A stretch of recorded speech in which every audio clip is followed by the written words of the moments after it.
स्वागत है आप सभी लोगों का।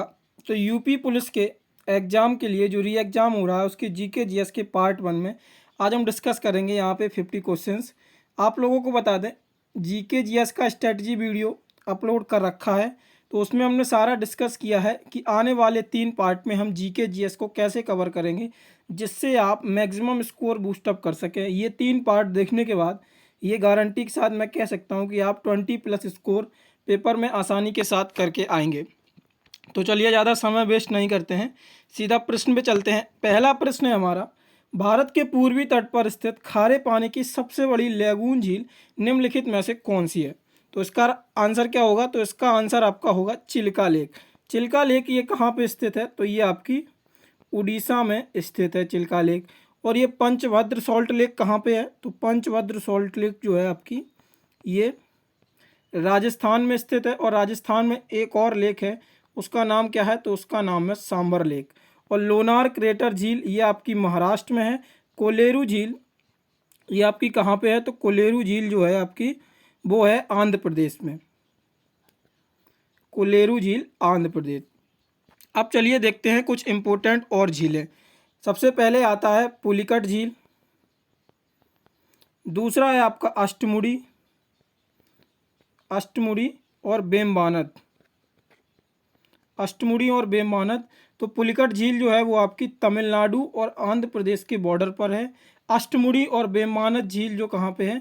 ये आपकी केरल में स्थित है। आप लोग इनके शॉर्ट्स नोट जरूर बना लीजिएगा और ये पीडीएफ आपको हम टेलीग्राम पे प्रोवाइड करा देंगे, तो उसका दिक्कत नहीं लेना है क्वेश्चंस का कहाँ कैसे मिलेंगे। तो चलिए देखते हैं। पुलिकट ये आपकी तमिलनाडु और आंध्र प्रदेश के बॉर्डर पर है। और अष्टमुड़ी झील जो है, अष्टमुड़ी और बेम्बानद ये आपकी केरल में स्थित है। इसके बाद हम बात करते हैं लॉन्गेस्ट फ्रेश वाटर लेक कौन सी है? तो लॉन्गेस्ट फ्रेश वाटर लेक तो ये आपकी है बूलर लेक। और ये कहाँ पे स्थित है? तो ये जम्मू कश्मीर में स्थित है। इसके बाद आता है लोकटक लेक। लोकटक लेक कहाँ पे है? तो लोकटक लेक है आपकी मणिपुर में और ये केवल लेमजाओ पार्क में है। अगला है माजुली आइलैंड। तो माजुली आइलैंड ये आपका कहाँ पे है? तो ये माजुली आइलैंड आपका है असम में स्थित है। और ये किस नदी पे है? तो ये ब्रह्मपुत्र नदी पर स्थित है।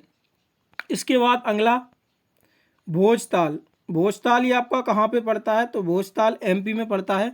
और एमपी के बारे में बता दें, यहाँ पे सबसे ज़्यादा नेशनल पार्क एमपी में ही स्थित है। तो एमपी के नेशनल पार्क को देख लेते हैं, कान्हा, माधव, पन्ना और बांधवगढ़ ये यूपी के नेशनल पार्क हैं। और यूपी एमपी के हैं ये कान्हा, माधव, पन्ना और बांधवगढ़। और यूपी में एकमात्र है, कौन सा है?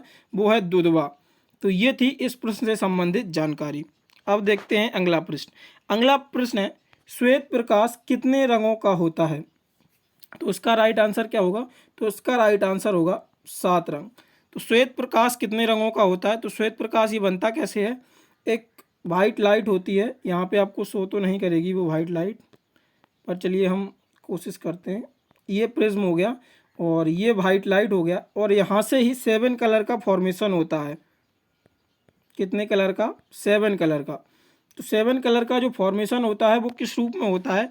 ये आपका होता है विबग्योर के रूप में। किसके रूप में?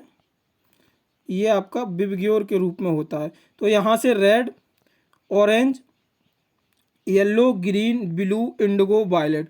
और सबसे ज़्यादा वेवलेंथ किसकी होती है? तो सबसे ज़्यादा वेवलेंथ होती है रेड कलर की। और सबसे कम जो वेवलेंथ होती है वो किसकी होती है? तो वो होती है वायलेट कलर की। इसके बाद हम कुछ नेचुरल फिनोमेनाज देख लेते हैं किसके वजह से क्या होता है। तो सनसेट और राइज ये किसकी वजह से होता है? तो सनसेट और राइज ये आपका स्कैटरिंग ऑफ लाइट की वजह से होता है। किसकी वजह से? स्कैटरिंग ऑफ लाइट की वजह से। और स्टार ट्विंकलिंग, स्टार जो ट्विंकल होते हैं ये किसकी वजह से होते हैं? तो स्टार जो ट्विंकल होते हैं ये आपके रिफ्रैक्शन की वजह से होते हैं। किसकी वजह से? रिफ्रैक्शन की वजह से स्टार ट्विंकलिंग होते हैं। अगला आता है डायमंड। डायमंड क्यों चमकता है? तो डायमंड में आपको पता ही होगा TIR होता है, यानी कि टोटल इंटरनल रिफ्लेक्शन। और टोटल इंटरनल रिफ्लेक्शन के थ्रू ही जो आपका मिराज बनता है, यानी कि रेनबो जो मिराज बनता है वो भी TIR के थ्रू ही बनता है। और ऑप्टिकल फाइबर जो वर्क करती है वो भी ऑप्टिकल फाइबर जो है वो भी TIR में, यानी कि टोटल इंटरनल रिफ्लेक्शन पे ही वर्क करती है। इसके बाद स्काई का जो कलर हमको ब्लू दिखता है वो क्यों दिखता है, लेकिन ओरिजिनल स्काई का कलर कैसा होता है, तो वो ब्लैक होता है, लेकिन हमको दिखता ब्लू है। तो वो किस फिनोमेना की वजह से दिखता है, तो वो फिनोमेना है स्कैटरिंग ऑफ लाइट। ये हो गया आपका दूसरा प्रश्न। अगला प्रश्न देखते हैं। अगला प्रश्न है ग्रेट बैरियर रीफ निम्नलिखित में से किस देश के तट पर स्थित है। तो ग्रेट बैरियर रीफ जो है ये किस देश के तट पर स्थित है, तो इसका राइट आंसर क्या होगा, तो इसका राइट आंसर होगा आपका ऑस्ट्रेलिया। ग्रेट बैरियर रीफ है जो ये आपकी ऑस्ट्रेलिया के में स्थित है। ऑस्ट्रेलिया की राजधानी क्या है, तो ऑस्ट्रेलिया की राजधानी है आपकी कैनबरा। अच्छा, आपका यूपी पुलिस का जो पेपर पूछा गया था वहाँ पे करेंसी और कैपिटल भी पूछी गई थी, तो हम साथ साथ में इनको लेके चलेंगे प्रश्न के बीच बीच में, करेंसी और कैपिटल। और लास्ट में आप लोगों को पता ही होगा, जैसा कि हम इम्पोर्टेंट टॉपिक डिस्कस करने वाले हैं, महत्वपूर्ण मेले, जीएसटी और नोटबंदी से संबंधित कुछ इंपॉर्टेंट फैक्ट, जैसा कि स्ट्रेटजी वीडियो बनाया था कि 3 से 4 वीडियो जो विविध के हैं वो हम लास्ट में कवर करेंगे 50 क्वेश्चनों के बाद, और जीके जीएस जो विविध को छोड़ के है वो हम क्वेश्चन के थ्रू सारा कवर करेंगे। और इसके बाद दक्षिण अफ्रीका की यहाँ पे कैपिटल पूछेगा नहीं, क्योंकि उसकी 3-4 कैपिटल्स हैं, अलग अलग सीजन्स की कैपिटल हैं और ट्रेड कैपिटल्स भी है। तो इसके बाद आता है फिलीपींस। फिलीपींस की क्या है कैपिटल, तो फिलीपींस की जो कैपिटल है वो है आपकी मनीला। और इंडोनेशिया की कैपिटल क्या है, तो इंडोनेशिया की कैपिटल है जकार्ता। अब देखते हैं अगला प्रश्न। अगला प्रश्न है 1946 में भारत की संविधान सभा के अध्यक्ष निम्नलिखित में से कौन थे। तो संविधान सभा के अध्यक्ष निम्नलिखित में से कौन थे, तो यहाँ पे ये थे आपके राजेंद्र प्रसाद। सच्चिदानंद सिंधा ऑप्शन में नहीं दिया गया है क्योंकि वो एक अस्थाई अध्यक्ष थे, और राजेंद्र प्रसाद जो थे वो पूर्ण अध्यक्ष हुए थे। कॉन्स्टिट्यूएंट असेंबली यानी कि आपकी जो संविधान सभा है ये कब बनी, तो ये 9 दिसंबर 1946 को इसका फॉर्मेशन हुआ था। और इसके जो अध्यक्ष थे वो कौन थे आपको बता दें, तो जो इसके अस्थाई अध्यक्ष थे वो थे सच्चिदानंद सिन्हा। कौन थे, अस्थाई अध्यक्ष सच्चिदानंद सिन्हा, और स्थायी अध्यक्ष थे डॉक्टर राजेंद्र प्रसाद। और संवैधानिक सलाहकार कौन थे, तो संवैधानिक सलाहकार थे MN रॉय। ये आपके संवैधानिक सलाहकार थे। अब देखते हैं ये MCQ से संबंधित जानकारी। सरदार पटेल, सरदार पटेल को लौह पुरुष, और 31 अक्टूबर को उनके लिए एकता दिवस भी मनाया जाता है। कौन सा दिवस, 31 अक्टूबर को, तो एकता दिवस भी मनाया जाता है सरदार पटेल के लिए। और सरदार पटेल ने जो इनको सरदार की उपाधि मिली थी वो कब मिली थी, तो ये बरदौली सत्याग्रह के दौरान इनको उपाधि मिली थी। और बरदौली सत्याग्रह हुआ कब था, तो ये 1928 में हुआ था। और इनने कांग्रेस सेशन की अध्यक्षता की थी जो कराची में हुआ था। वो कौन सा सेशन था, तो वो 1931 का सेशन था। अब इसके बाद आते हैं हम 13 दिसंबर 1946 की घटना को, जो जवाहरलाल नेहरू ने यहाँ पे उद्देश्य प्रस्ताव पेश किया था। क्या पेश किया था, उद्देश्य प्रस्ताव। ये 13 दिसंबर 1946 को ये उद्देश्य प्रस्ताव पेश किया गया था। और मसौदा समिति के अध्यक्ष कौन थे, तो ये आपको पता ही होगा, BR अम्बेडकर मसौदा समिति के अध्यक्ष थे। और नेहरू जी के द्वारा ही 1929 में लाहौर के अधिवेशन में पूर्ण स्वराज की मांग की गई थी, मतलब पूर्ण स्वराज की जो थी वो घोषणा की गई थी। इसके बाद हम कैबिनेट मिशन में जो सदस्य देखे, जो कैबिनेट मिशन आया था आपका कैबिनेट मिशन 1946, उसमें 3 सदस्य कौन थे, तो एक थे पैथिक लॉरेंस। कौन थे, पैथिक लॉरेंस। स्टैफोर्ड क्रिप्स, एक कौन थे, तो वो थे स्टैफोर्ड क्रिप्स। और अगले थे AB अलेक्जेंडर।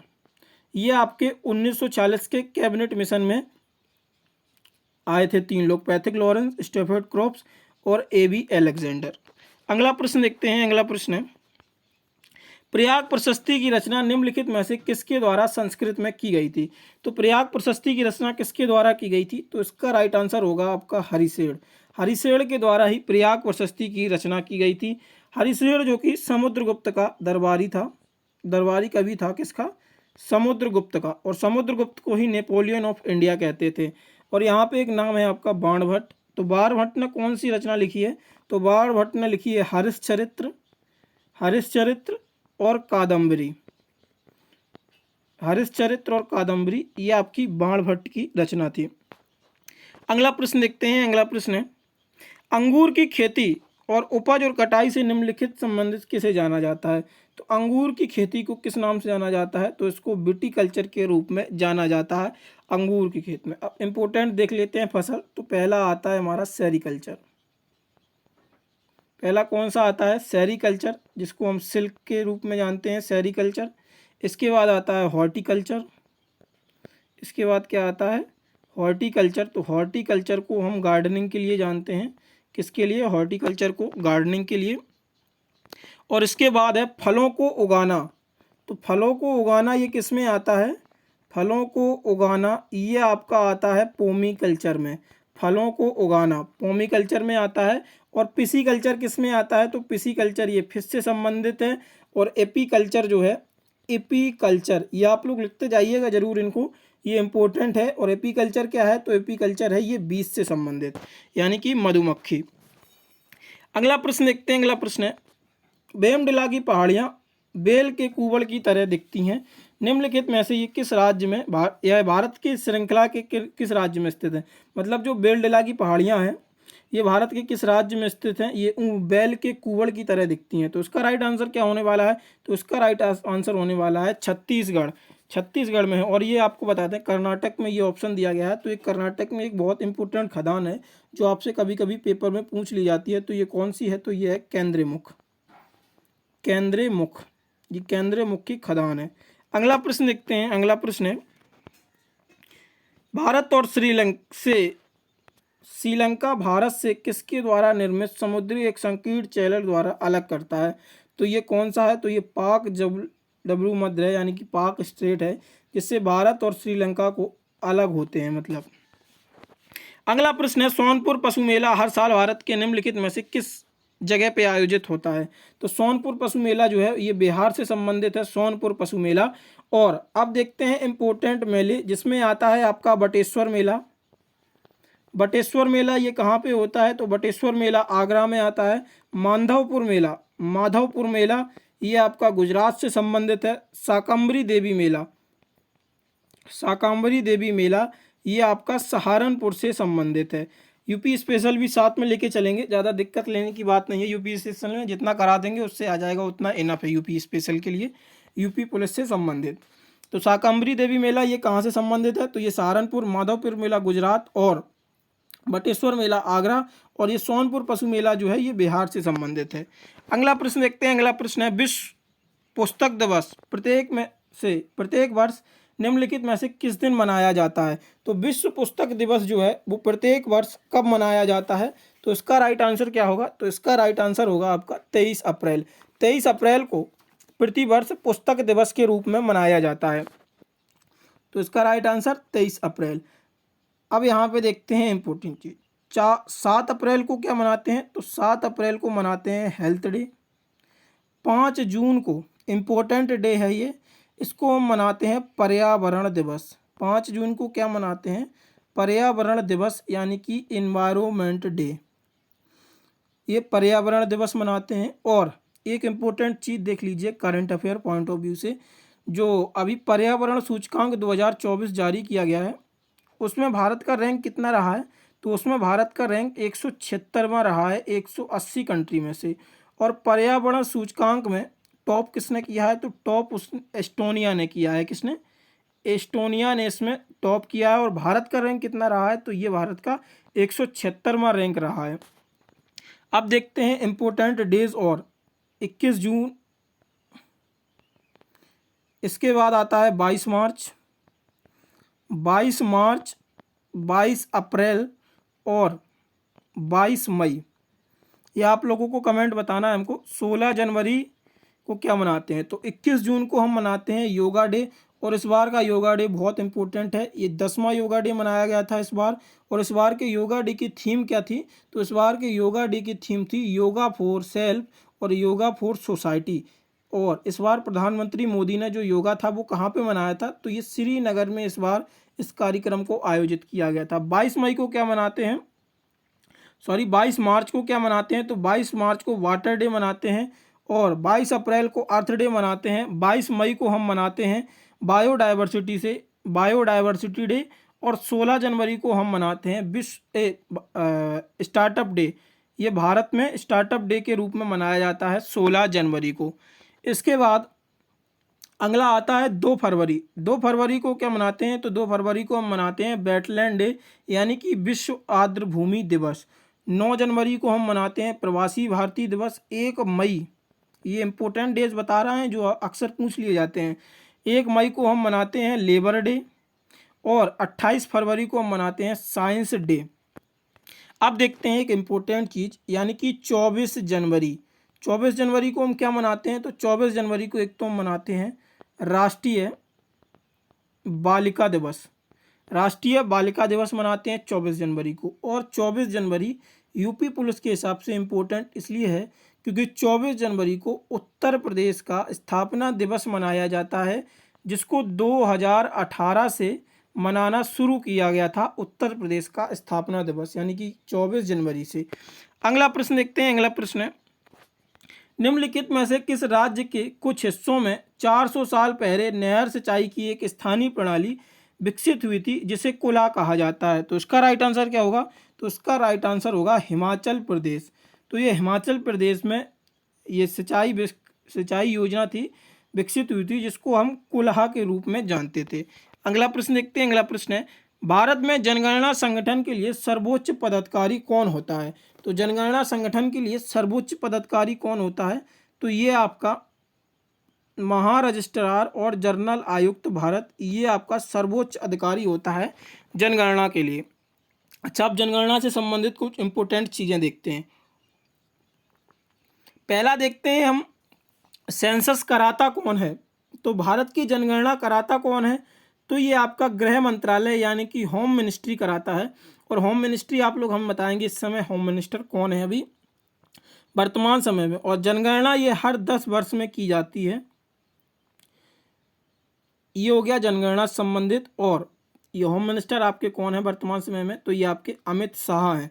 पहली बार जनगणना कब हुई थी, तो 1872 में पहली बार मयो ने जनगणना कराई थी। और कंप्लीट जनगणना कब कराई गई थी, तो ये 1881 में रिपन के समय कराई गई थी कंप्लीट जनगणना। पहली बार 1872 मयो, कंप्लीट जनगणना 1881 रिपन के द्वारा। अब चलते हैं इसके आगे। और 2011 की जनगणना का ये नंबर कौन सा था, तो 15वां नंबर था। और स्वतंत्र भारत की देखी जाए तो स्वतंत्र भारत का 7वें नंबर की जनगणना थी 2011 की। और 2011 की जनगणना की थीम क्या थी, तो 2011 के जनगणना की थीम थी अवर सेंसस अवर फ्यूचर। क्या थीम थी, अवर सेंसस अवर फ्यूचर। ये 2011 के जनगणना की थीम थी। और 2011 के जनगणना के जो जनगणना आयुक्त थे वो कौन थे, तो वो थे सी चंद्रमौली।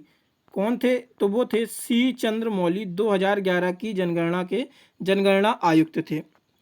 अगला प्रश्न देखते हैं। अगला प्रश्न है, कुमार संभवम निम्नलिखित में से किस लेखक की साहित्यिक कृति है?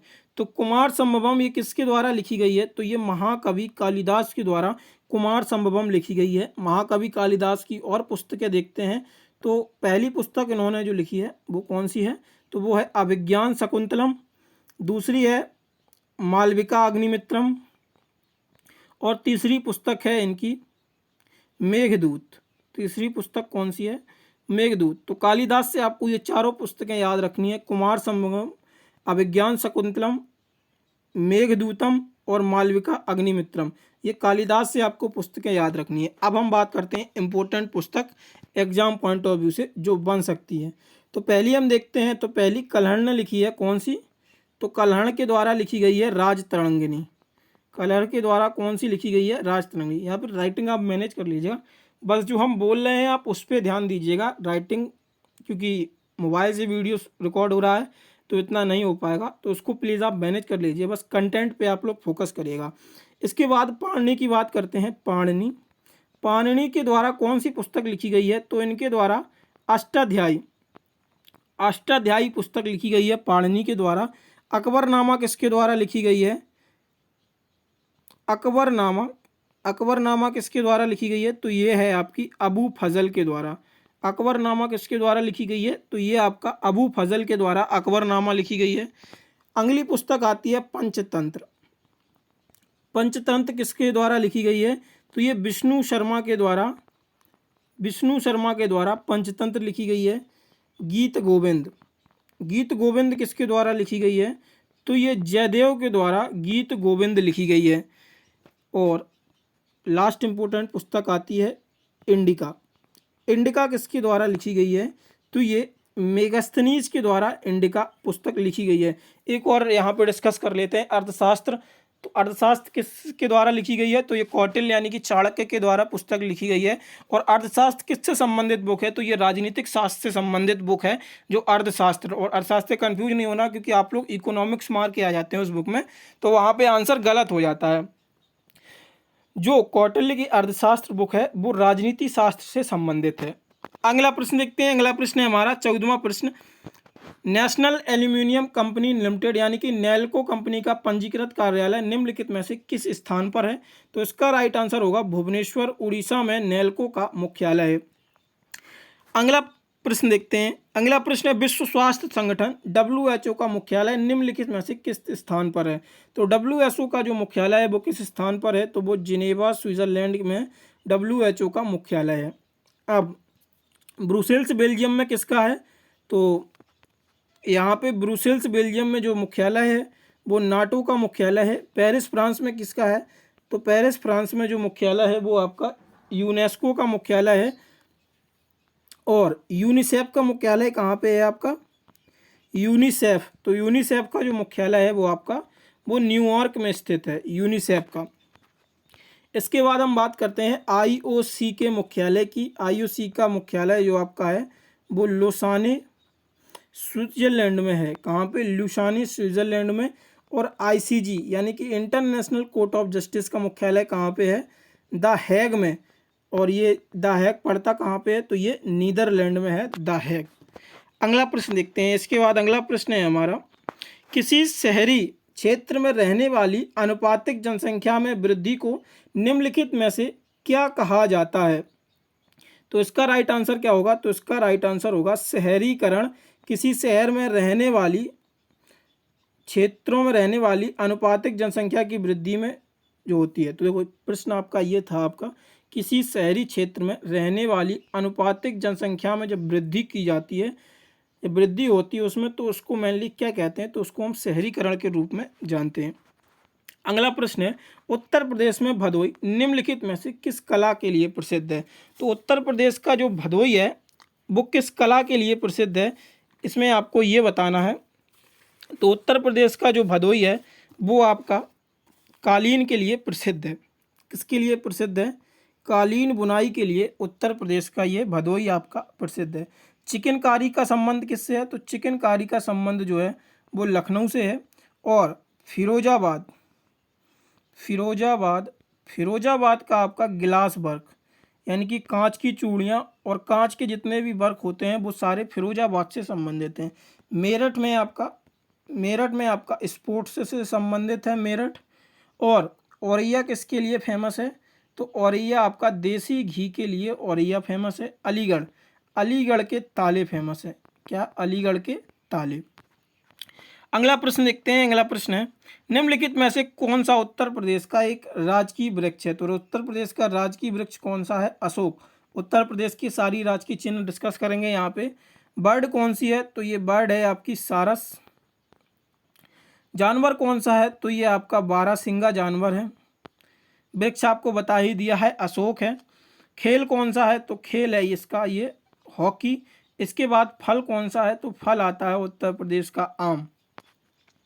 ठीक है, उत्तर प्रदेश का राजकीय वृक्ष है आपका अशोक। और पक्षी कौन सा है? सारस।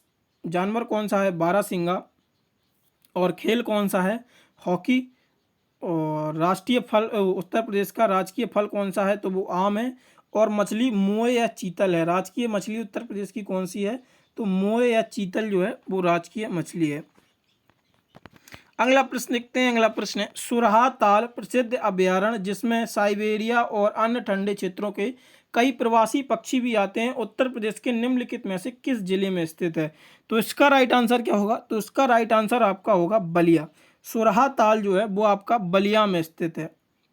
अब देखते हैं अगले जो इम्पोर्टेंट चीज़ है वो है शेखा झील। शेखा झील आपकी कहाँ पे संबंधित है? तो शेखा झील का संबंध जो है वो आपका अलीगढ़ से है। इसके बाद आता है केतम झील।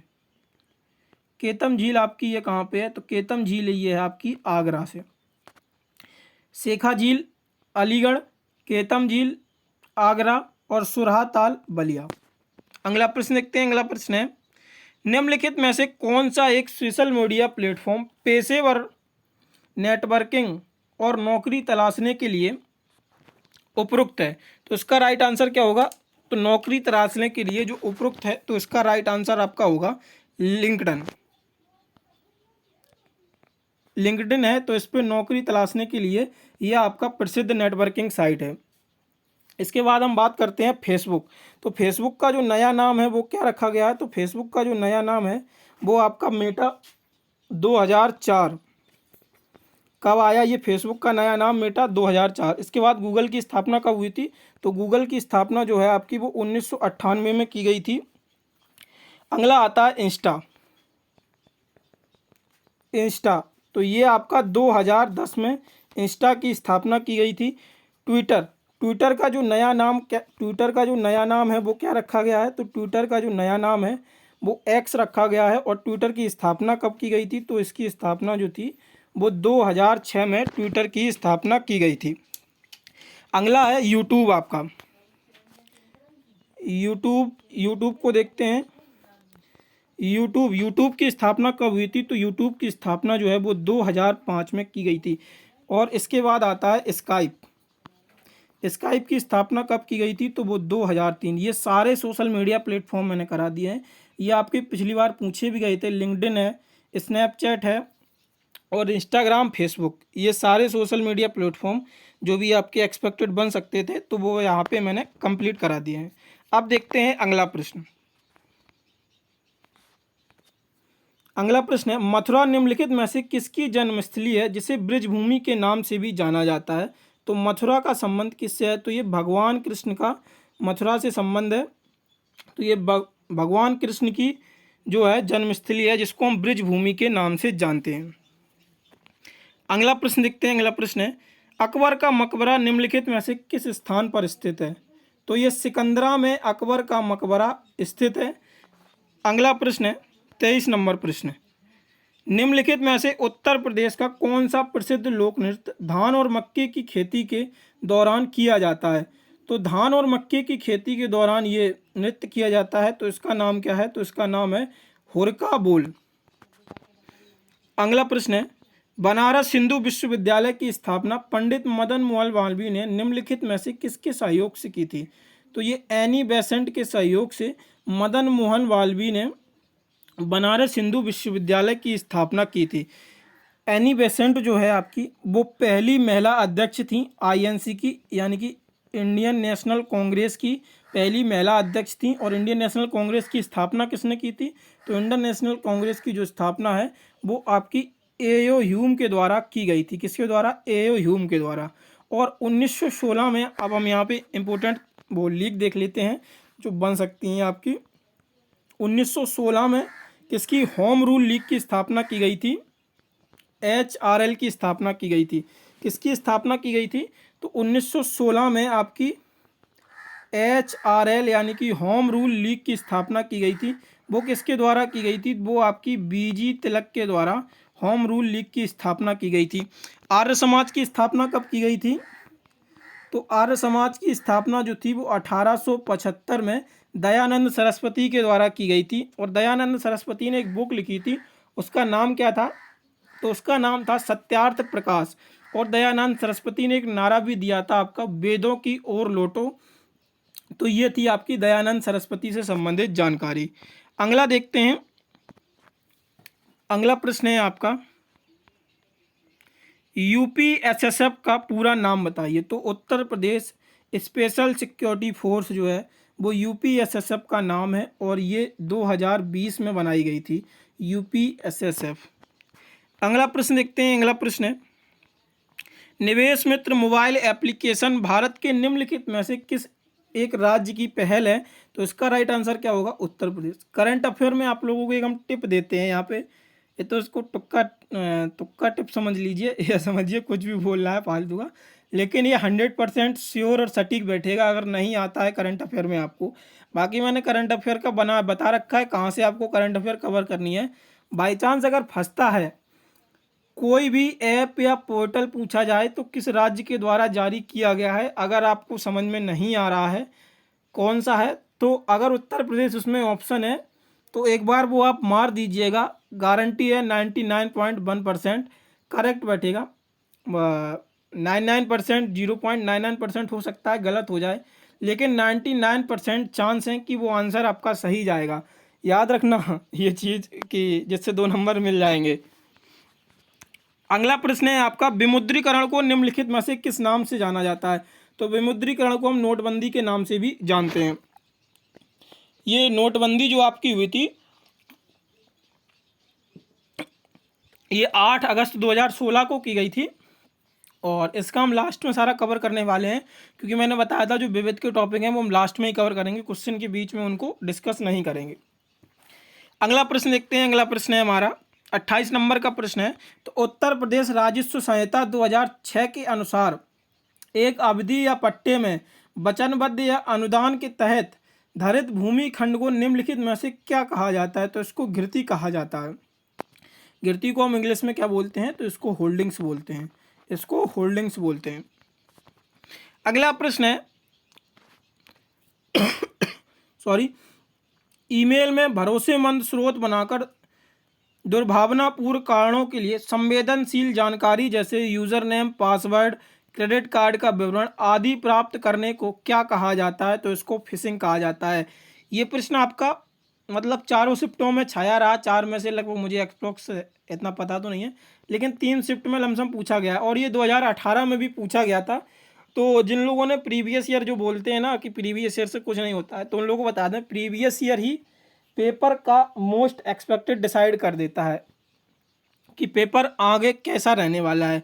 और यहाँ पे एक भी प्रश्न मेरी तरफ से नहीं बनाई हुई, ये सारे के सारे प्रश्न आपके 17 और 18 फरवरी को जो निरस्त परीक्षा हुई थी 4 पालियों के, उसी के प्रश्न हैं और उसी के बेसिस पे मैंने एक्सपेक्टेड डाटा भी तैयार किया है। तो बाकी अगर सब कुछ अच्छा रहा तो प्रश्न यहाँ से आपको मतलब अनलिमिटेड मात्रा में देखने को मिलेंगे। अगला प्रश्न है यहाँ पे टका। टका निम्नलिखित में से किस देश की मुद्रा है? तो टका जो है वो बांग्लादेश की मुद्रा है। बांग्लादेश इम्पोर्टेंट है और राजधानी ढाका, क्योंकि यहाँ पे अभी अंतर कलेश चल रहा है तो शेख हसीना जी तो भाग गई हैं, और तो इम्पोर्टेंट है इस बार भी बांग्लादेश को। अब हम यहाँ पे और इम्पोर्टेंट जो कैपिटल और करेंसी हैं वो डिस्कस कर लेते हैं, क्योंकि कैपिटल करेंसी भी आपका प्रश्न बना था पेपर में। थाईलैंड का देखते हैं, तो थाईलैंड की जो कैपिटल है वो है आपकी बैंकॉक और करेंसी है इसकी बाहत। तुर्की की देखते हैं तो तुर्की की कैपिटल है आपकी अंकारा और इसकी जो मुद्रा है वो है लीरा। अब देखते हैं कुछ और इम्पोर्टेंट करेंसीज। इज़राइल की करेंसी क्या है? तो इज़राइल की करेंसी है शेकल। इज़राइल की करेंसी क्या है? शेकल। और ब्राज़ील की करेंसी क्या है? तो ब्राज़ील की जो करेंसी है वो है रियाल। रसिया की करेंसी क्या है? तो रसिया की करेंसी है रूबल।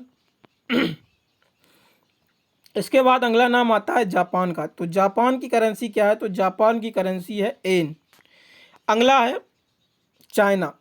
चाइना की करेंसी क्या है? तो चाइना की करेंसी युआन भी है और रेनमिन भी। तो वहाँ पे आपको ऑप्शन में देखना है क्या मिलता है, युआन मिलता है या रेनमिन भी मिलता है। ये दोनों ही करेक्ट होंगे, युआन और रेनमिन भी, ये चाइना की करेंसीज हैं। अगला प्रश्न देखते हैं। अगला प्रश्न है, निम्नलिखित में से कौन सा वाक्य एक जीएसटी के लिए सही नहीं है? जीएसटी भी आपका खूब छाया रहा, 17-18 की शिफ्ट में पेपर से खूब प्रश्न बने हैं, उसको हम लास्ट में कवर करने वाले हैं पूरा जीएसटी टॉपिक।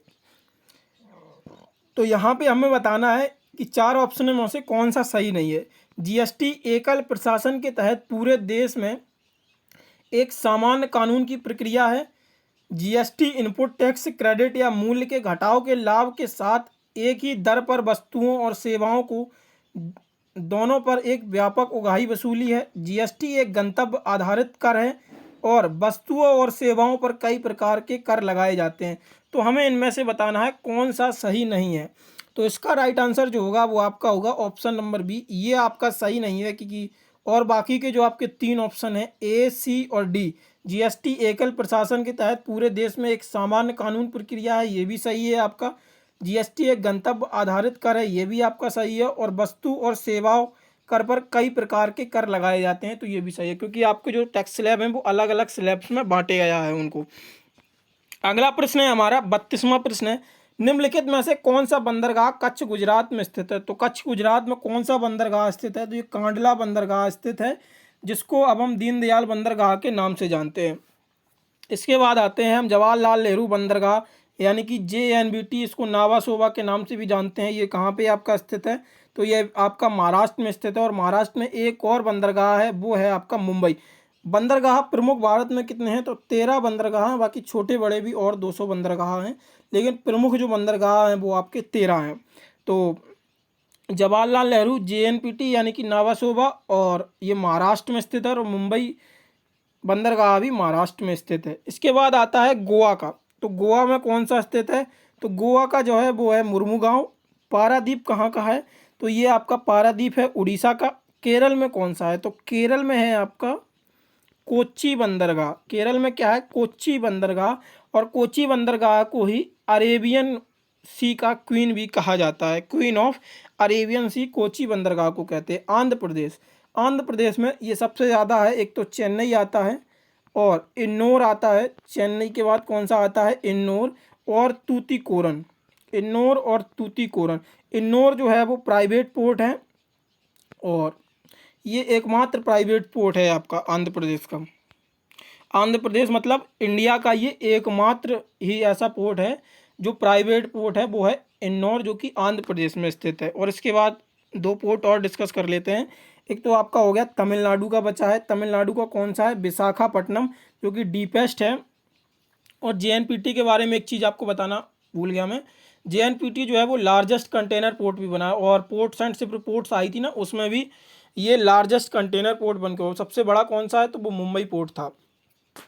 इसके बाद पश्चिम बंगाल के कौन से हैं, तो पश्चिम बंगाल के कोलकाता और हल्दिया पोर्ट है।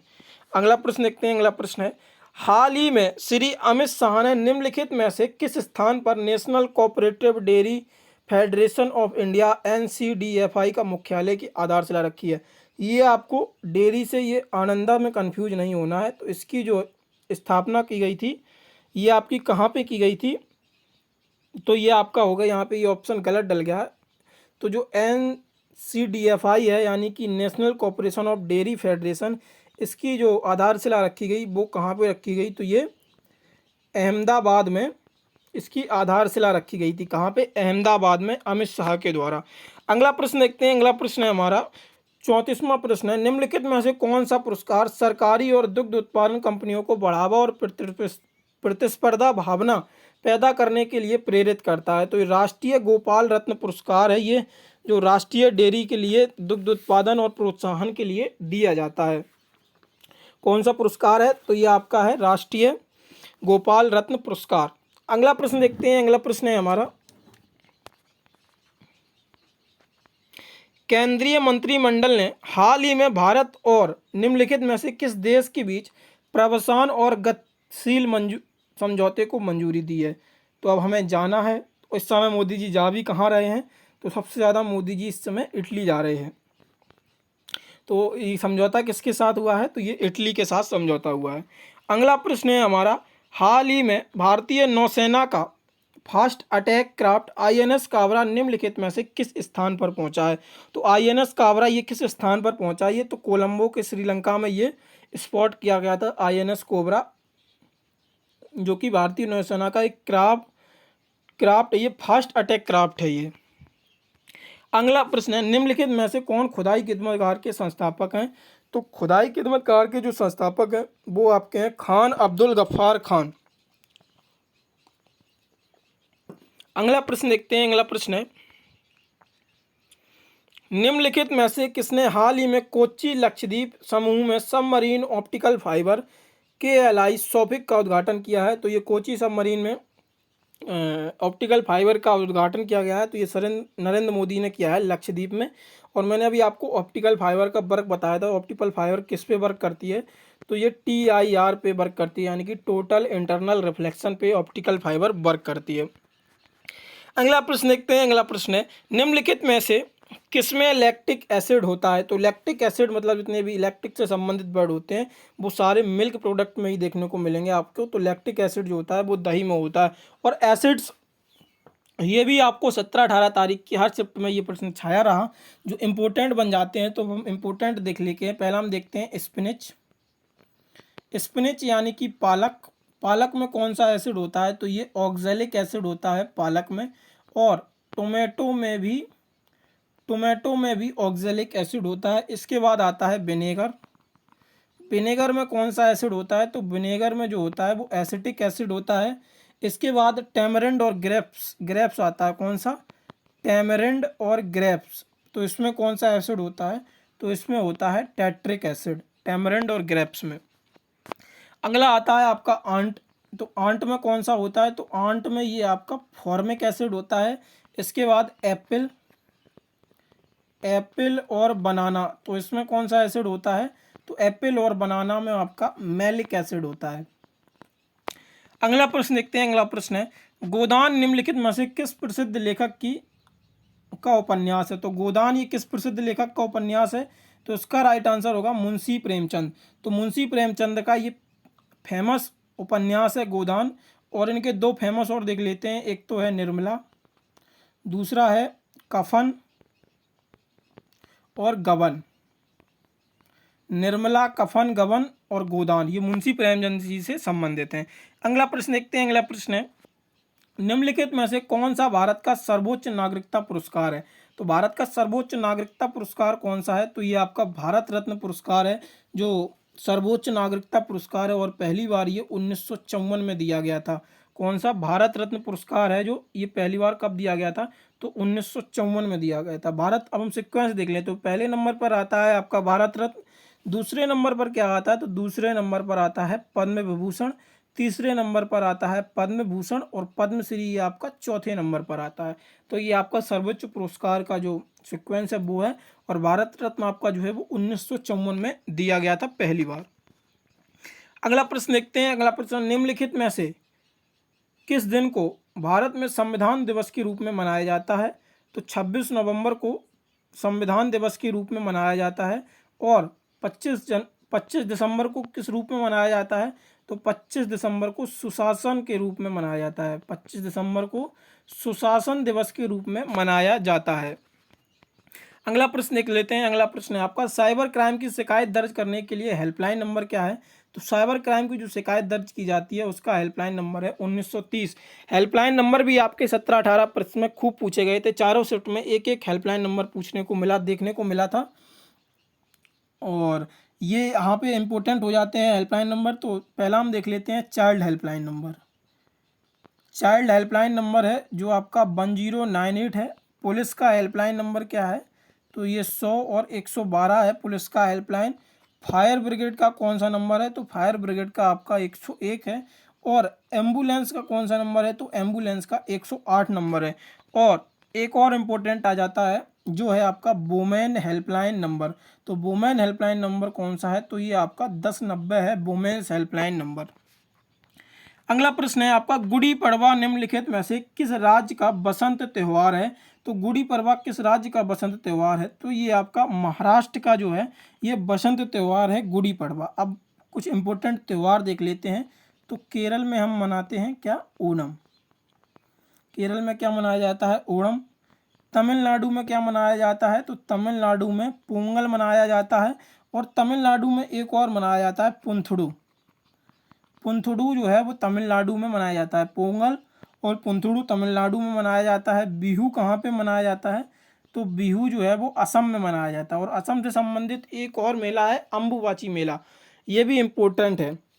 और इसके बाद हॉर्नबिल कहाँ पे मनाया जाता है? तो हॉर्नबिल जो है वो आपका नागालैंड में मनाया जाता है, हॉर्नबिल त्यौहार।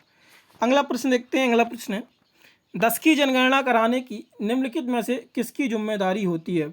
तो 10 की जनगणना कराने की जिम्मेदारी मैंने आपको ऊपर ही बताया था। तो ये गृह मंत्रालय जो है वो 10 की जनगणना कराता है।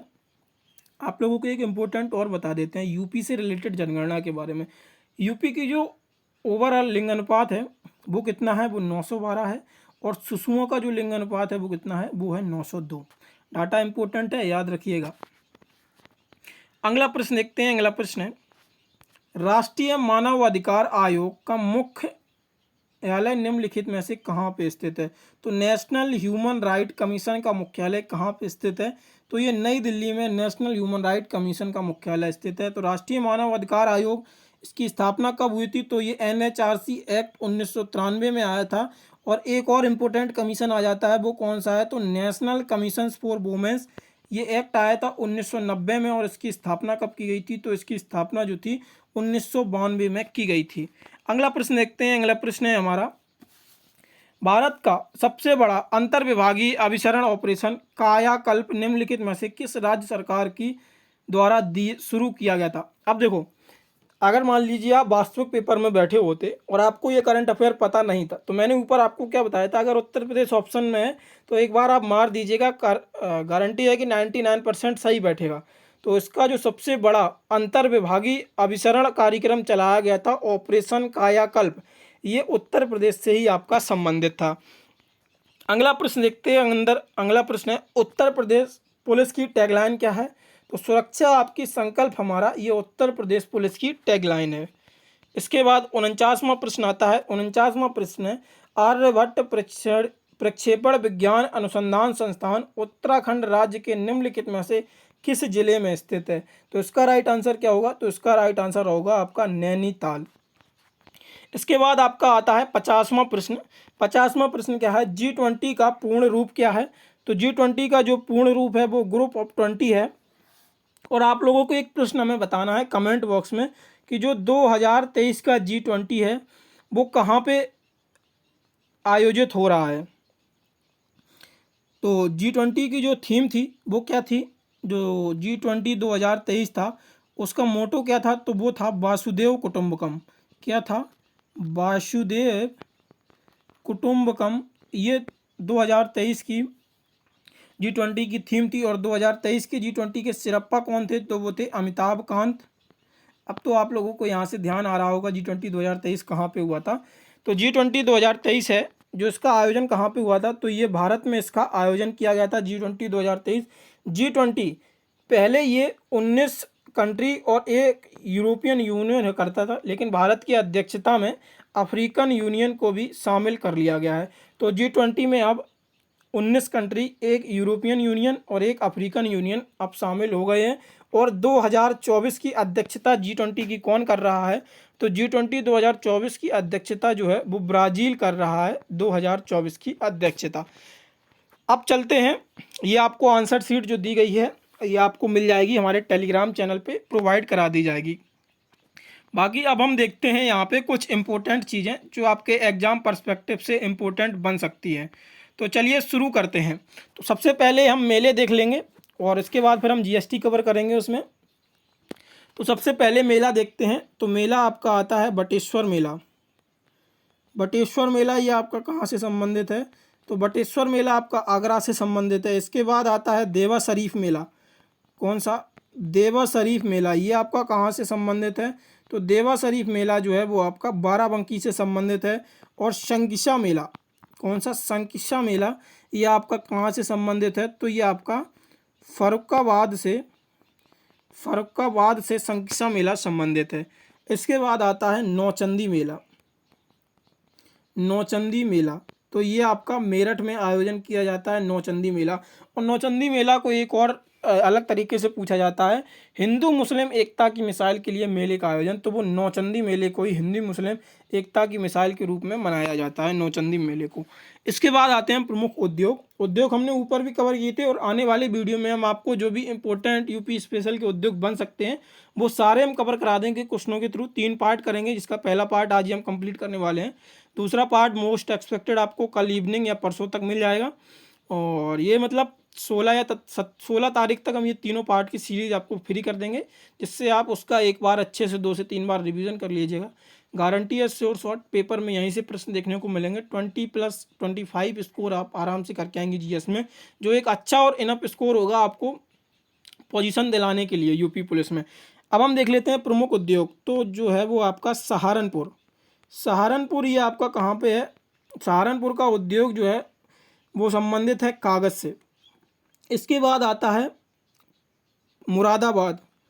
मुरादाबाद किसके लिए फेमस है? तो मुरादाबाद जो है आपका वो पीतल उद्योग के लिए संबंधित फेमस है। प्रतापगढ़, प्रतापगढ़ जो है वो आंवला, प्रतापगढ़ जो है वो आंवले के लिए संबंधित है। और कानपुर किसके लिए संबंधित है? तो कानपुर जो है वो आपका चर्म सामग्री यानी कि चमड़ा उद्योग के लिए संबंधित है। इसके बाद आता है सीमेंट। तो सीमेंट किस जगह के लिए फेमस है? मतलब जो कहाँ पे बनता है? तो ये सीमेंट उद्योग जो है वो चुर्क से संबंधित है। चुर्क में क्या फेमस है? तो सीमेंट उद्योग फेमस है। अब हम देखते हैं इम्पोर्टेंट टॉपिक, और जो आपके एग्जाम पॉइंट ऑफ व्यू से विविध में हम कंप्लीट करने वाले हैं, जैसा कि आपको स्ट्रेटेजी वीडियो में बोला था। तो पहला होगा हमारा जीएसटी। मेले हमने देख लिए और प्रमुख उद्योग भी देख लिए। इसके बाद अब हम करने वाले हैं जीएसटी को कवर।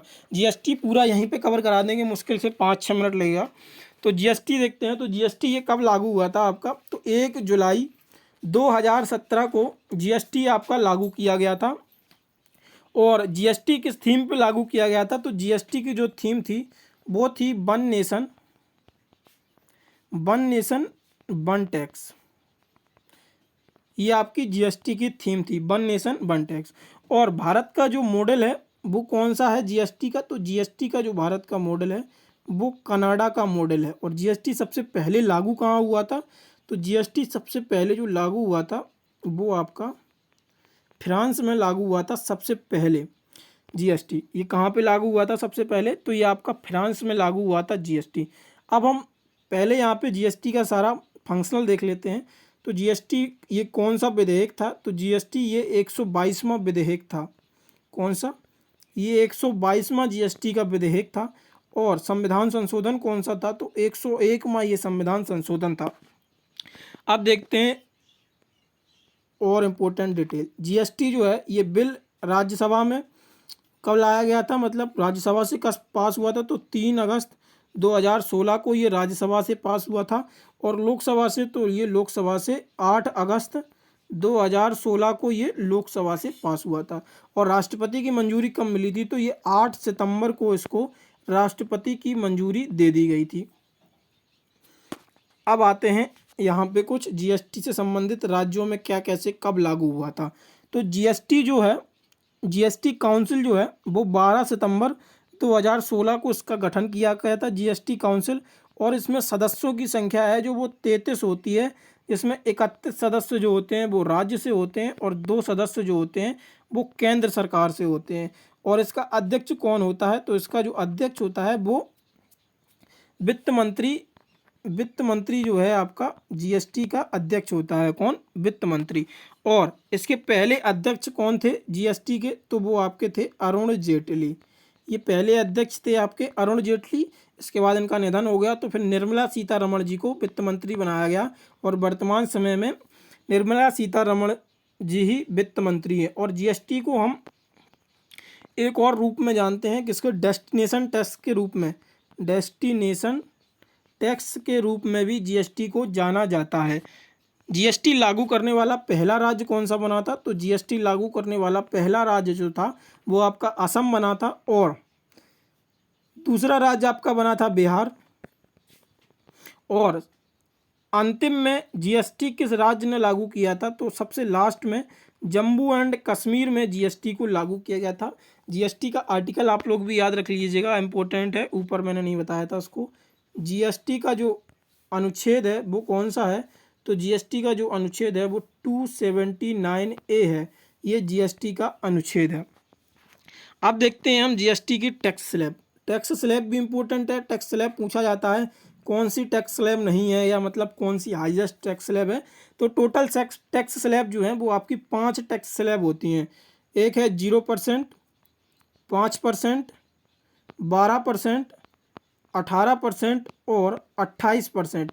ये आपकी जीएसटी की 5 स्लैब हैं, 0, 5, 12, 18 और 25%। सबसे कम 0%, सबसे ज़्यादा 28%। और जीएसटी नंबर के बारे में बता दें तो जीएसटी नंबर जो होता है ये आपका 15 डिजिट का होता है। कितने डिजिट का? तो जीएसटी जो आपका होता है वो 15 अंकों का नंबर होता है। और जीएसटी किस पे नहीं लगता है तो ये बता दें तो जीएसटी ये एप्लीकेबल नहीं है आपका किस पे। एक तो ये शराब पे नहीं लगता है, दूसरा है आपका पेट्रोल, ये पेट्रोलियम प्रोडक्ट पे नहीं लगता है, तीसरा है आपका इलेक्ट्रिसिटी, और चौथा आ जाता है रियल इस्टेट। इन चीज़ों पे आपका जीएसटी नहीं लगता है। अब हम देख, इसके बाद हमारा जीएसटी हमने कवर कर लिया, प्रमुख उद्योग हमने कवर कर लिए, और प्रमुख उद्योग के बाद महत्वपूर्ण मेले भी कवर कर लिए। और अब आखिरी टॉपिक बचता है आज का, प्रमुख अधिनियम। प्रमुख अधिनियम जैसे जल संरक्षण अधिनियम। जल संरक्षण अधिनियम ये कब आया था आपका? तो ये 1974 में आपका आया था जल संरक्षण अधिनियम। वायु एवं प्रदूषण, वायु एवं प्रदूषण अधिनियम ये कब आया था? 1980 में आया था। वन जीव सुरक्षा अधिनियम ये कौन सा है? वन जीव सुरक्षा अधिनियम ये आपका कब आया था? तो ये 1972 में आपका वन जीव सुरक्षा अधिनियम आया था। पर्यावरण सुरक्षा अधिनियम, पर्यावरण सुरक्षा अधिनियम ये आपका कब आया था? तो ये आपका 1986 में आया था, पर्यावरण सुरक्षा अधिनियम।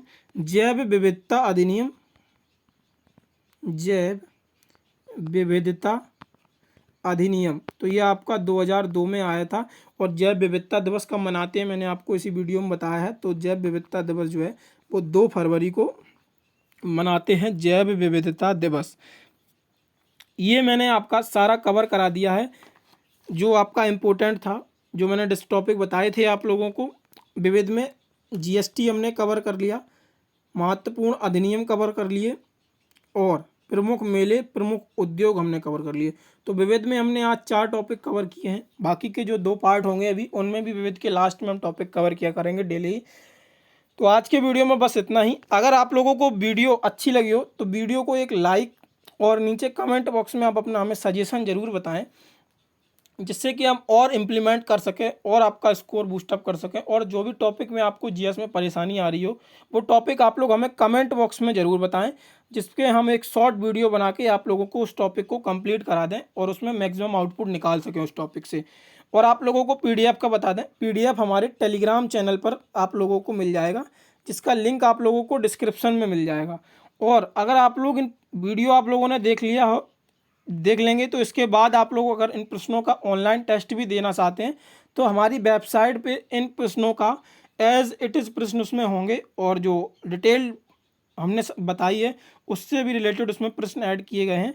तो वेबसाइट पे आप जाएंगे जिसका लिंक आप लोगों को डिस्क्रिप्शन में मिल जाएगा, तो वहीं से आप लोग इन सारे प्रश्नों का एक बार ऑनलाइन टेस्ट भी दे सकते हैं, जिससे आप लोगों का रिवीजन अच्छी तरह से हो जाएगा। तो पीडीएफ आप लोगों को टेलीग्राम पे मिल जाएगी टेस्ट के लिए, और वेबसाइट का लिंक भी आप लोगों को, दोनों चीज़ों का लिंक जो है वो आपको डिस्क्रिप्शन में दिया हुआ है। अगर आप लोगों को वीडियो पसंद आई हो तो वीडियो को लाइक ज़रूर करें, और अगर चैनल पर पहली बार हैं तो सब्सक्राइब और अपने दोस्तों के साथ शेयर करना ना भूलें। धन्यवाद।